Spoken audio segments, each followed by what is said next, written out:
This is pretty cool stuff. Saving the cicadas. Look, you take a cicada and it's like they're sinking or something like that. And surprisingly, they're all alive. You take them out and they fly.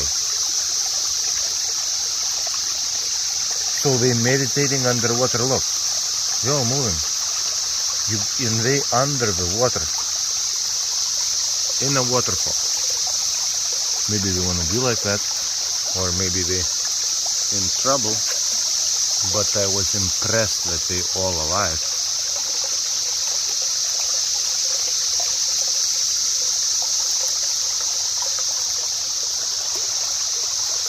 There's a bunch of it over here, and I let it go.